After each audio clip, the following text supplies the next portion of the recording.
Se reconvertir, monter en compétences, évoluer dans son entreprise. Tout cela, on le sait, c'est possible grâce à notre CPF, le compte personnel de formation.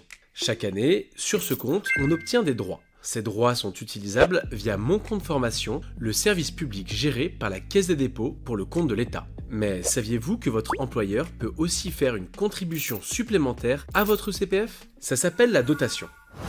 Comment ce dispositif fonctionne-t-il au juste? L'objectif de la dotation est double. Gwenola Martin est directrice de la formation professionnelle à la Caisse des dépôts. Pour l'employeur, elle permet de financer des formations utiles à ses besoins en compétences. Par exemple, les entreprises du secteur de la défense ont besoin de former davantage de techniciens en électronique. Ou encore, les entreprises participant à la relance du nucléaire en France cherchent, elles, à former des soudeurs. Et en retour, cela permet aux salariés de se former à moindre coût et d'évoluer professionnellement au sein de l'entreprise. C'est une démarche gagnant-gagnant.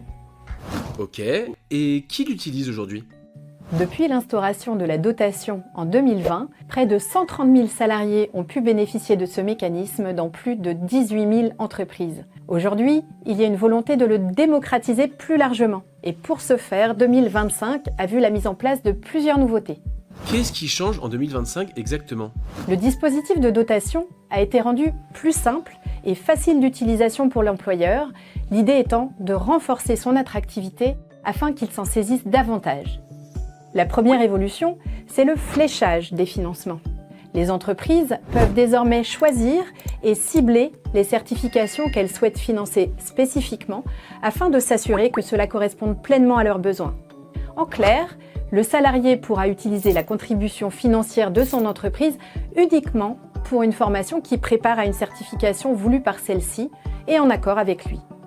Cela renforce la dynamique souhaitée, faire évoluer le salarié tout en répondant aux besoins de son entreprise. Et si toute la dotation n'a pas été utilisée? Là aussi, il y a du changement. Mon compte formation offre à présent un meilleur suivi à l'employeur.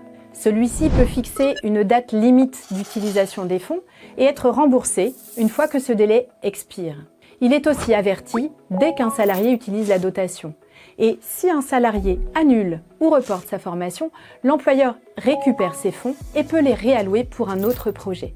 Tout cela permet à l'employeur d'avoir une meilleure visibilité sur ses dotations, leur utilisation et donc la formation de ses salariés.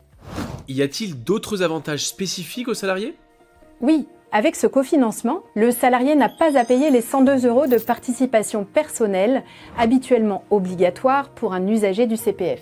Mais s'il y a bien une chose à retenir, c'est que ce dispositif est vraiment un outil de co-construction entre l'employeur et le salarié du parcours de formation. Il permet aux salariés d'avoir accès à de nouvelles opportunités professionnelles et aux employeurs d'investir pour leur avenir.